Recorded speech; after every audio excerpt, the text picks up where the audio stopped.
Good afternoon and welcome. I'm Jay Clayton, the United States Attorney for the Southern District of New York.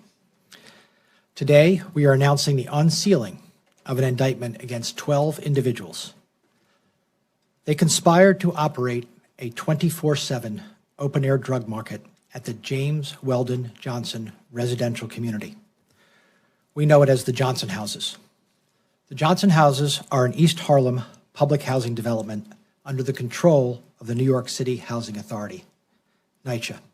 The Johnson Houses are 5 blocks from the northeast corner of Central Park.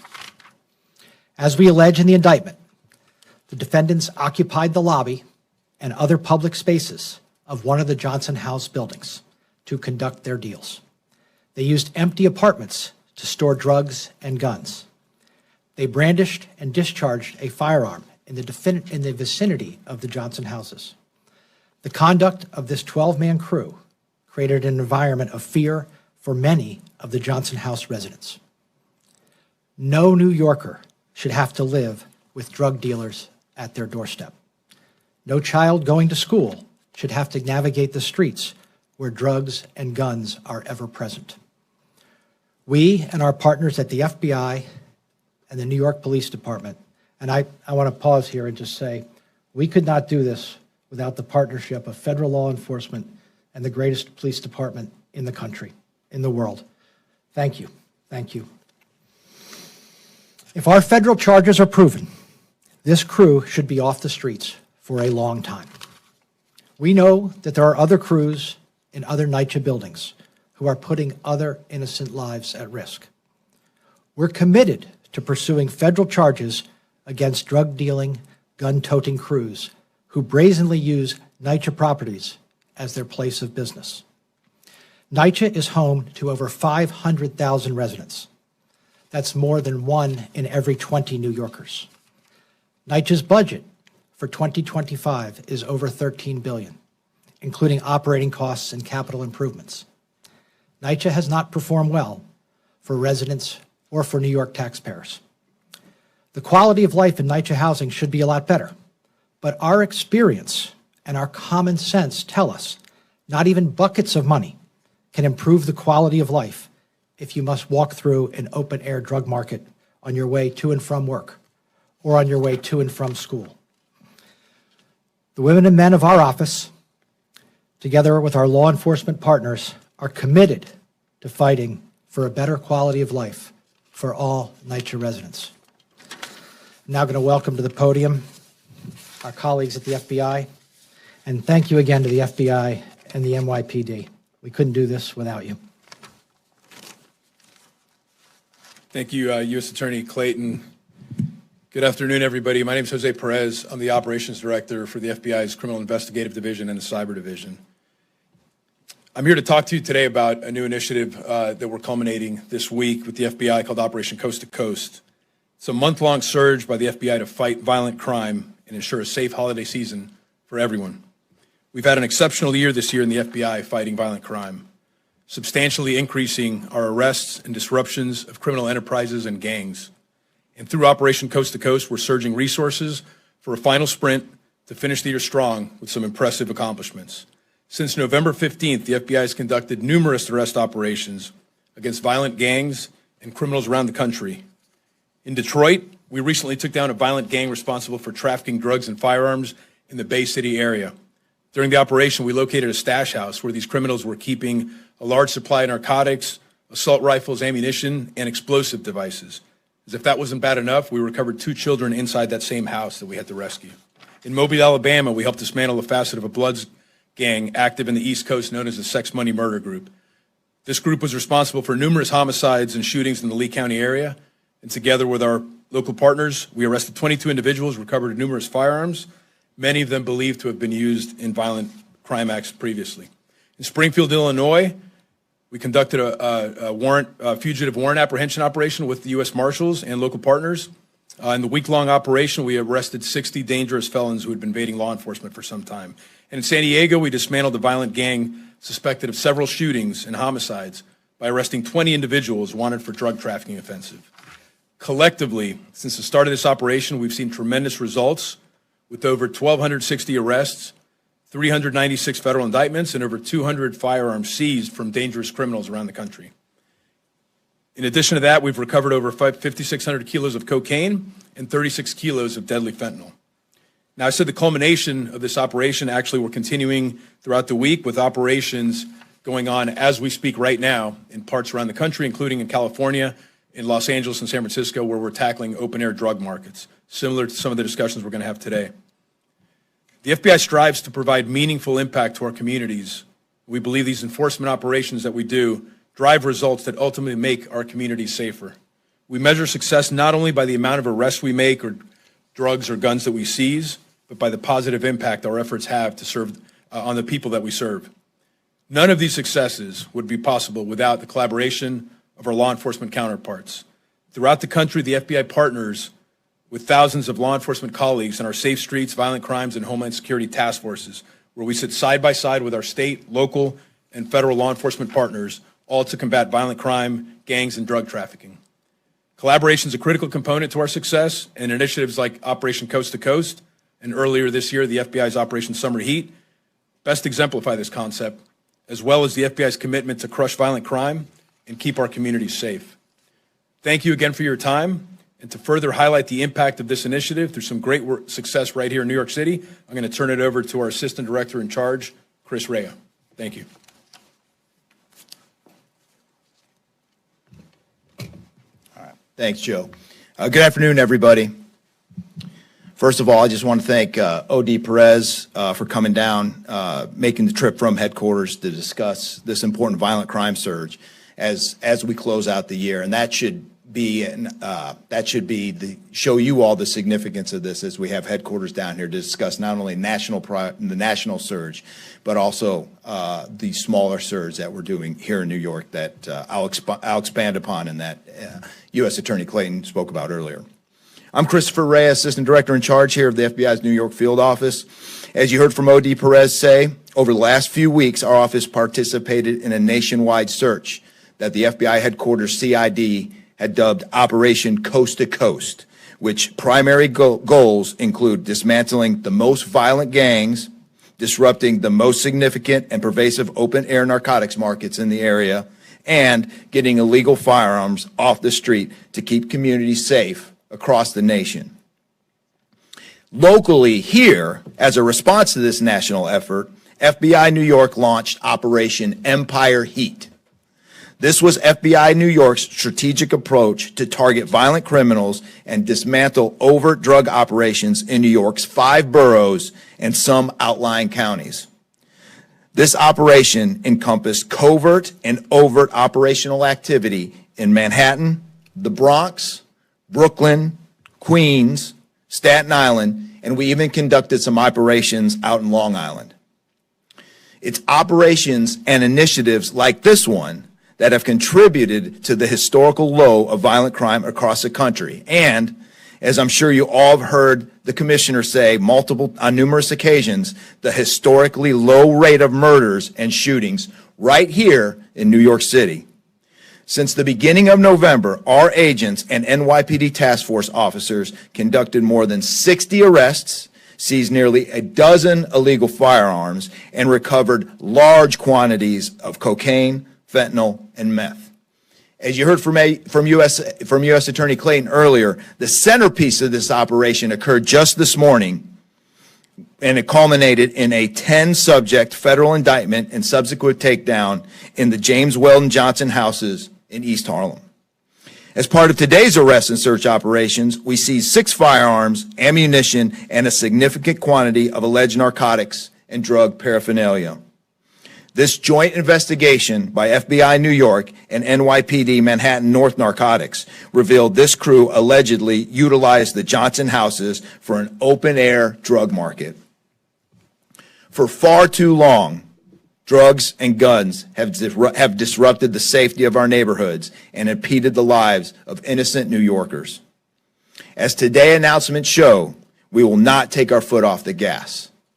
We will always maintain our aggressive investigative rigor against any gang, any drug activity, or any violence plaguing this city and plaguing the safety of New Yorkers.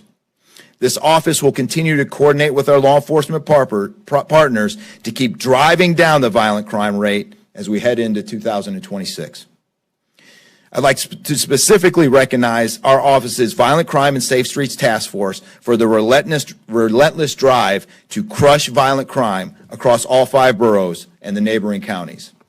But most importantly, I want to extend my appreciation to both Chief Kenny, who's with us today, and Commissioner Tisch for their steadfast support from the NYPD. Task forces are just not successful without the buy-in and support from all agency executives. So, Joe, please relay my same to the Commissioner. Thank you for your assistance. Their officers, NYPD officers, are an invaluable asset to all of our joint task forces, and I'm truly grateful for their continued commitment and partnership. We simply cannot be effective as a team without the expertise, local area knowledge, local intelligence, and resources that NYPD brings to the table. And finally, I want to thank Jay Clayton. I want to thank him for he and his prosecutors' determination to prosecute these cases and make sure bad guys end up behind bars. Have a safe and restful holiday season. Thank you, and I'll turn it back over to the U.S. Attorney for questions. We'll do a on-topic Q&A. Ben Koshman, New York Post. Hey, Jay, I'm just curious, you spoke about taking more cases like this federally. Can you walk me through the thought process of pursuing a case like this federally rather than letting, let's say the Manhattan District Attorney could have also prosecuted this case? The way we're looking at cases like this is from the lens of public safety. And when are federal tools going to make a difference in public safety? One of the greatest drivers of public safety is the continuous custody of a criminal. With federal charges, when people are presented and then following trial, if we are able to prove those charges, we have not only continuous custody, but we have them off the streets longer. Do you know, have these guys appeared in court yet? And I'm assuming you're seeking detention, but do you know if that's happened yet?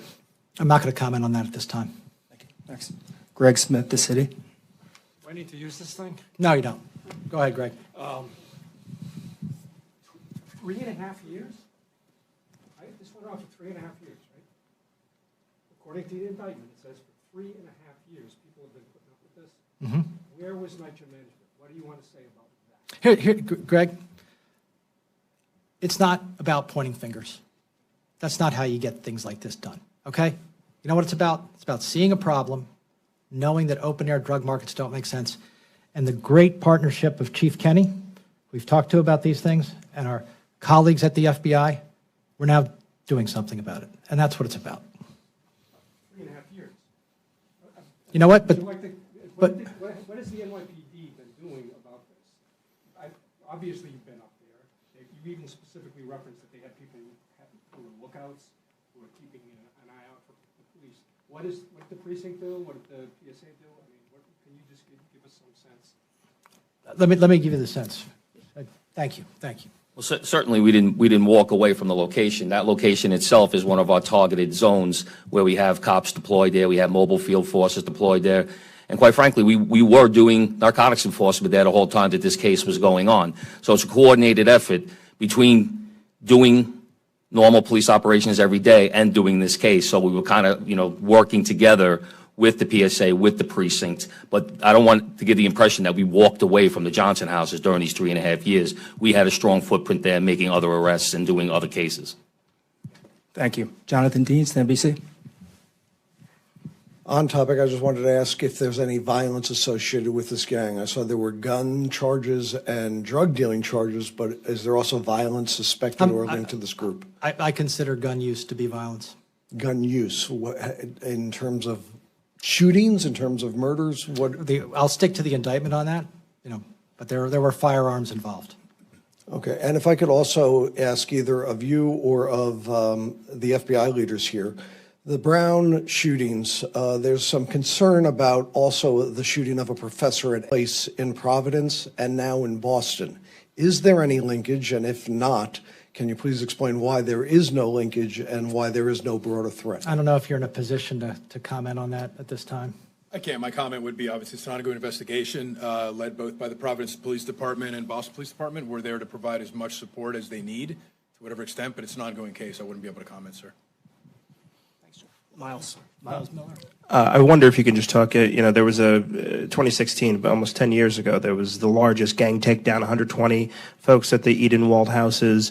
How are you approaching dealing with NYCHA? Some of your predecessors have been, done consent decrees and civil enforcement, all that kind of stuff. Basically, you're looking to do more of these kind of enforcement actions at NYCHA developments, and then what are the ways you want to deal with NYCHA? What is driving this? It's what the New Yorkers want. And whether you live 10 blocks away on Fifth Avenue overlooking the park, or you live 10 blocks north, nobody wants open air drug markets. And Chief Kenny was modest there. We have been combating this. We're going to bring additional federal resources to help our local partners because this is what New Yorkers want. Matthew Lee, Inner City Press. Sure. Thanks a lot.